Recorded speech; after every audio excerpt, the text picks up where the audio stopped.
In the headlines, President Buhari assures Nigerians of safety ahead of farming season as Muslim faithful across Nigeria observe Eid. The rescue operation continues as President Buhari urges collaboration to stop menace. Army couple killed on their way to Imo. And on the foreign scene, Ukraine to evacuate more civilians from Mariupol. Hello and welcome to Trust News Update. I'm Dashan Husseina Usman.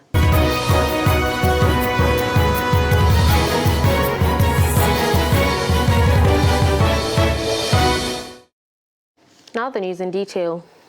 President Muhammadu Buhari attended Eid prayers at the Mambila Barracks praying ground in Abuja. It is the first Eid celebration after COVID-19. Safety protocols were significantly relaxed, but the president did not take chances as he was fully kitted with a face mask. Speaking after the prayers, the president assured Nigerians that government would continue to pull all stops to ensure that the country became more and more secure. The report. This Salah, the country has been freed from the stranglehold of COVID-19, which means more Nigerians were at the various Eid praying grounds to offer supplications to Allah after a successful Ramadan fast. Even President Buhari would wander out of the safe confines of the presidential villa, accompanied by personal staff and close associates. His message to all Nigerians is that their country will become safer. Well, that will continue to make the environment secure, especially when the rainy season is coming, so that farmers can go back to their farms and we wouldn't have problem of food security. Heads of services, Army, Navy, Air Force, Inspector General of Police and so on are very much aware of the situation and their duties to know where the terrorists are and eliminate them. Since it's political season and a lot of aspirants have come to seek for his blessing, it is not out of place to wonder who is the president's preferred candidate. The person that Nigerians elect. As the Muslim faithful celebrate Salah and offer their prayers to God, all Nigerians look forward to a safer and more prosperous nation. Kehinde Amodu, Trust TV News, Abuja. Muslim Ummah have been called upon to be consistent in their worship to Allah instead of seasonal adoration during the holy month of Ramadan. The Chief Imam of Nasrullahi Faith Society, Nasfat, Imam Sharafuddin Alaga, made the call during a Salah sermon in Abuja. The report. Imam Sharafuddin Alaga further stressed the need for Nigerians to be their brother's keeper, irrespective of ethnicity or religion, noting that this will help cement our relationship with Allah. We have completed Ramadan. The spirit of Ramadan must remain with us. The teachings and lessons and principles of Ramadan must remain with us. There are two things here. Whoever stopped doing what he was doing during Ramadan has actually worshipped Ramadan. The ulama sued for steadfastness on the part of Muslim Ummah, adding that this will enable them enjoy Allah's blessing to the fullest. We all know insecurity has become order of the day. The first thing I want to say is that Allah is fully aware of our present situation in Nigeria. Except if there's anyone who can tell me Allah is not aware, Allah is not part of it. This is how Allah has designed it. We do not like it. The first thing is the government should do more. Government is not doing enough. They should do more. I'm not saying they are not doing anything. They should do more to protect life and properties, for it's part of their major responsibilities as governors, as government. Some Nigerians emphasize the need to foster brotherliness among themselves and also adhere to what they learned during the month of Ramadan. It's just to tell our Muslim Ummah that all the lessons that we engage in during Ramadan should not be something that we put a stop to. It should continue. Though fasting of this year has ended, all the ibadahs, the prayer, the tahajjud, the coming together, the assistance we render to the needy, the widows, we should continue with it. We should make sure that all of us gather together to assist ourselves. We should reach out like we did during fasting. Message is that we should learn a lot of lessons from the month and continue to live our life just that way. So the lesson is that what we have learned from Ramadan, we should not forget it. We should keep on the good things we have been doing during the month of Ramadan throughout the year, and the life will be better for everybody. We should continue what we have done in the Ramadan, because it's only Ramadan that we need to do good. Good is for all seasons, and the kindness that people showed and love should continue, because if this is sustained, the country will be at peace and there will be growth in the country. The advice I have for everyone out there is they should keep serving Allah. After this Ramadan celebration, they should continue with everything they are doing, everything as an act of ibadah. They should just continue keeping. That is Allah bless you. I wish them a happy Salah. Okay. And I also wish them that they celebrate their Salah very well. Similarly, thousands of Muslim faithfuls in Kano State have joined their counterparts across the world to mark this year's Eid al-Fitr. Trust TV's Idris Jibrin reports that residents expressed gratitude to God for witnessing yet another Salah period. The report. A special handshake by the Emir of Kano, Alhaji Amina Ado Bayero, and Governor Abdullahi Ganduje was closely followed by the 2 Raka'at Eid prayer led by the Chief Imam of Kano State, Professor Sani Zaharuddin.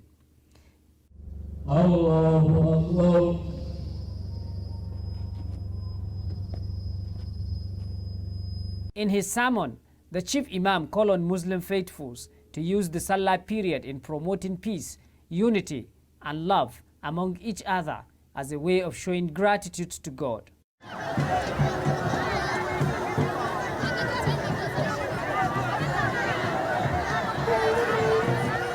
In his Salah message shortly after the Eid prayer, the Emir of Kano, Alhaji Amina Ado Bayero, called on residents to continue to live in peace with one another, regardless of their differences.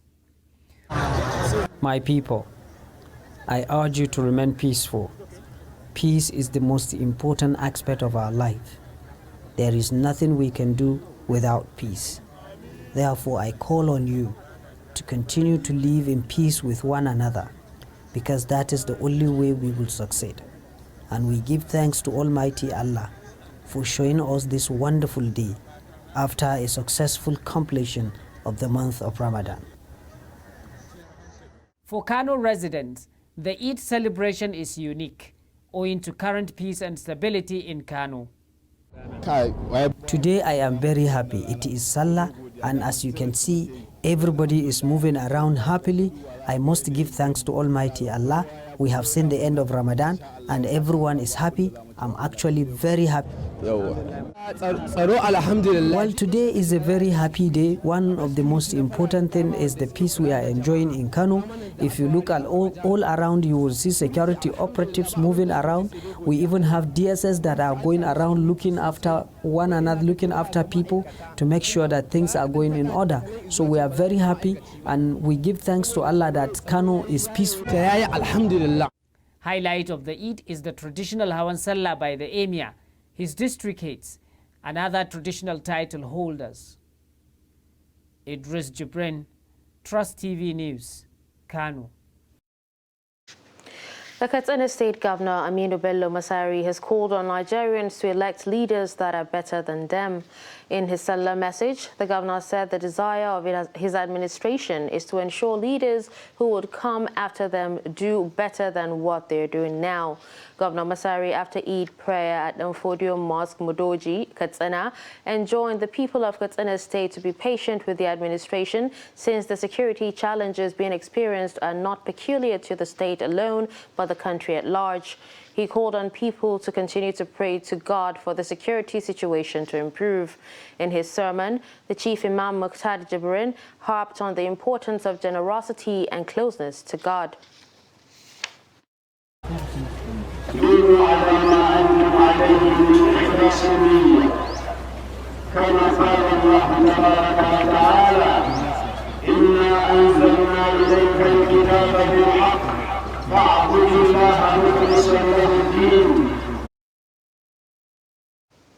In the same vein, Kaduna State Governor Nasir El-Rufai on Monday felicitated Muslim faithfuls in the state on the occasion of Eid al-Fitr. The governor, who offered his congratulations on the successful completion of Ramadan, prayed Allah to accept the acts of worship, abstinence and charity that many citizens undertook during the period. El-Rufai, while extending his wishes for a peaceful celebration of Eid al-Fitr, also urged the Muslim faithfuls to extend the Ramadan spirit into everyday life, practice their faith and worship in the noblest tradition, and treating fellow humans with charity and generosity of spirit. And I pray that God accepts all our worship in the month of Ramadan and after. I also pray that the security challenges that we are facing in Kaduna and other states will be solved as soon as possible. I call on all our people to continue to live in peace, to be tolerant of one another, and know that we share a common humanity. I wish everyone very happy Eid al-Fitr. Eid has a lot of significance.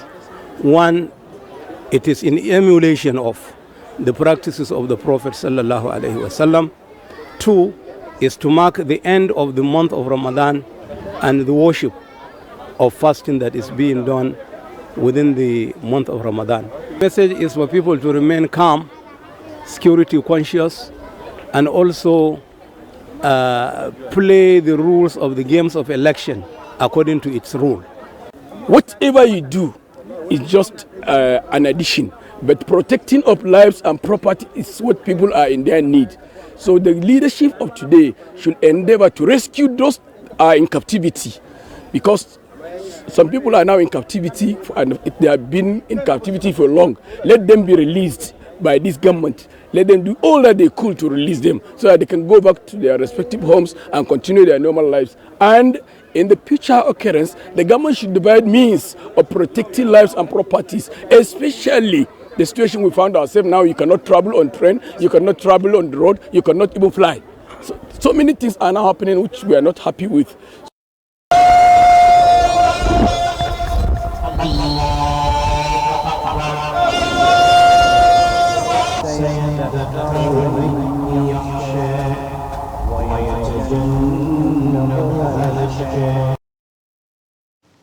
No fewer than 8 persons have been confirmed dead after a 3-story building collapsed in the Ebute Metta area of Lagos State.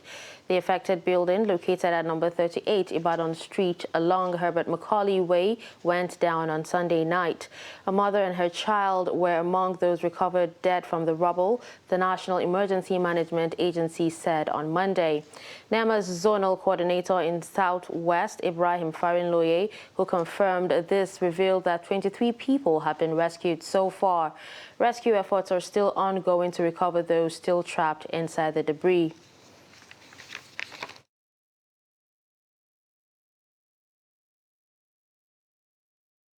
Before information could get to any other person, it took us a long time.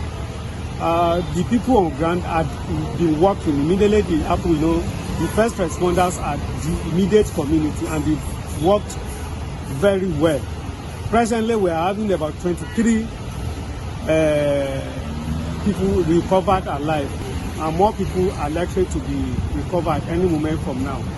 So, what's the estimated number of persons in the building as at the time? We can't estimate. Nobody can give estimate. It's a very large and long building. The information we had was that the ground floor was purely for warehouses, while second floor, third floor, part of second floor was also, first floor was also part of a warehouse. Second floor, majorly human beings.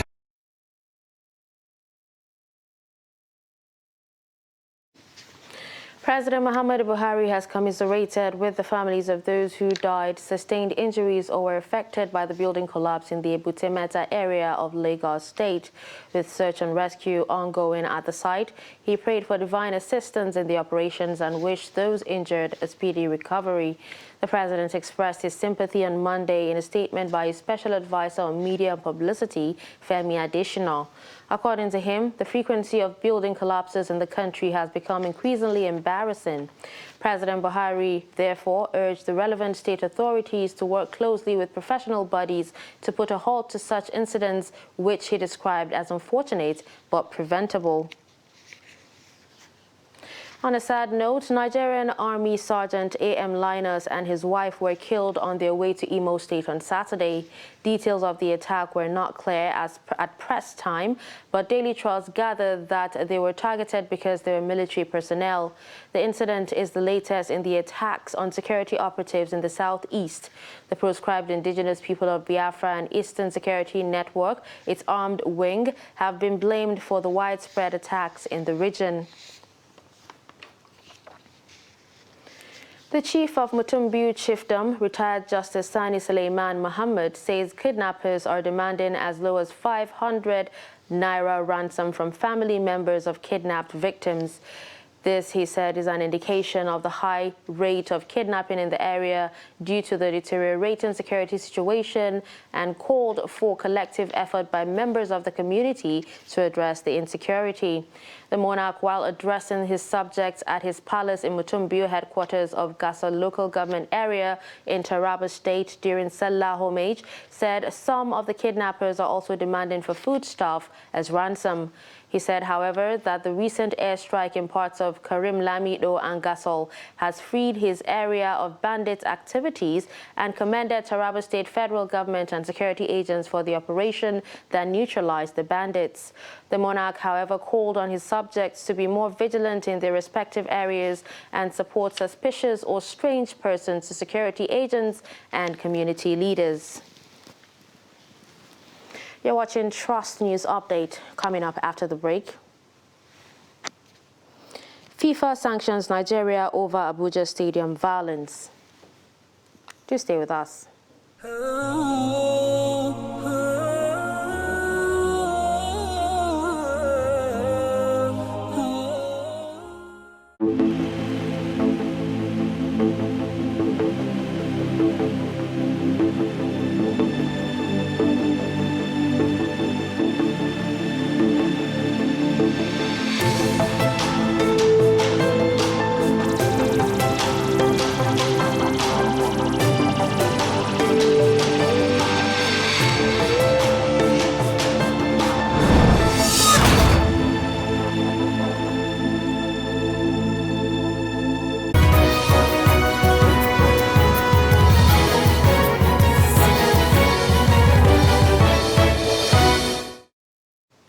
Welcome back and thanks for staying.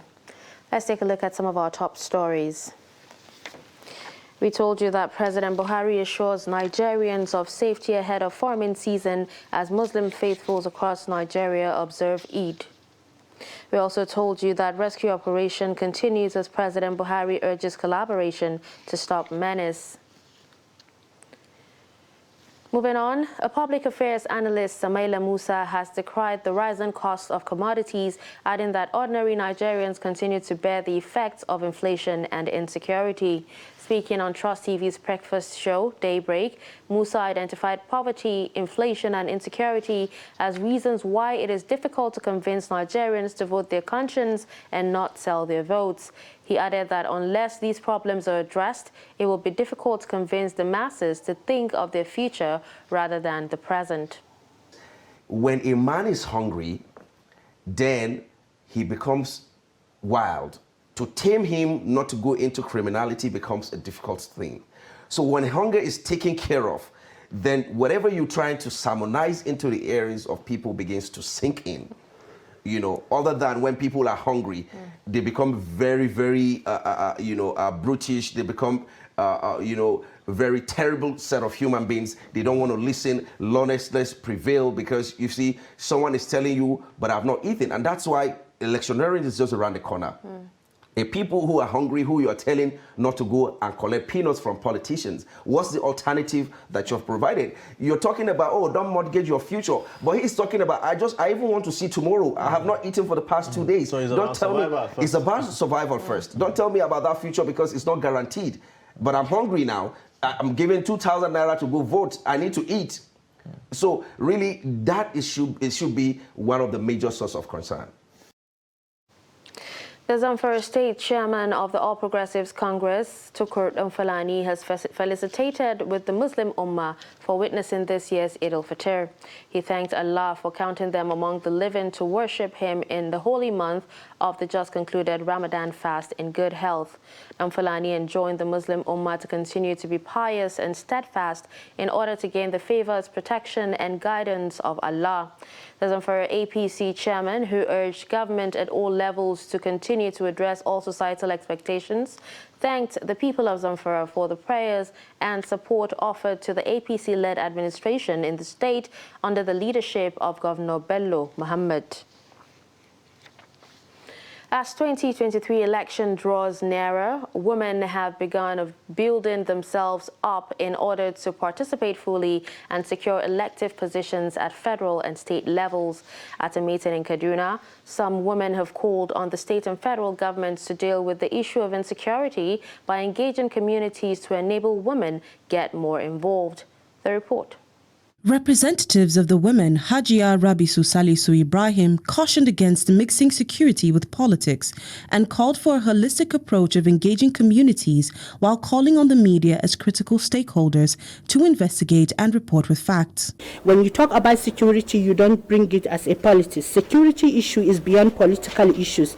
Any governance that come cannot say this is insurgency, because what we are suffering now, we are suffering about insurgency, not terrorism. Because to fight insurgency, you have to deal with community leaders, religious leaders, the youth, the women, who are mostly affected by this insecurity. So when we talk about insecurity, it's something that is going to bring this country out of dilemma. Since women and children are mostly affected by insecurity and other conflicts, women in this meeting say for more women to participate in politics, their security should be looked into. We have to link the insurgency, the insecurity with the issue of women, because we are the most vulnerable. When a woman is being taken to the society, when we have men that are going down day by day, affected by the conflict, it is women that are left with children and are being in IDP camps, and it's women that have been raped every day. They called on their womenfolk to come out and participate in the forthcoming electioneering process in order to fully achieve 35% affirmative action. On the foreign scene, Ukrainian authorities plan to evacuate more civilians from Mariupol on Monday after dozens were finally brought to safety following weeks of being trapped under heavy fire in a steel complex. The sprawling Azovstal plant is the last holdout of Ukrainian forces in the strategic southern port city, which has been besieged by Russian forces since they invaded Ukraine on February 24. The United Nations said Sunday that a safe passage operation was taking place at the Azovstal plant, which includes a maze of Soviet-era underground tunnels. According to Kyiv, roughly 100 civilians have been evacuated from the plant, although Russia's defense ministry gave a lower figure of 80 civilians, including women and children. And finally, in sports, barely a month after Nigeria football followers invaded the Moshood Abiola National Stadium, Abuja, during Super Eagles versus Ghana 2022 World Cup playoff match and damaged some facilities, the World Football Umpire FIFA has punished Nigeria with various sanctions. FIFA on Monday ordered Nigeria to play their next home game, which is the 2023 Africa Cup of Nations qualifier against Sierra Leone behind closed doors, and fined the country 63 million naira for the trouble their fans caused after their World Cup playoff clash against Ghana. With these sanctions, the Super Eagles' next home game, which is a 2023 Africa Cup of Nations qualifier against Sierra Leone in June, will have no fans in attendance. However, they can welcome fans back after their next home game against Sao Tome or Mauritius. And with this, we've come to the end of Trust News Update. Don't forget to follow us across all our social media platforms. I'm Dashan Husseina Usman. Thanks for watching.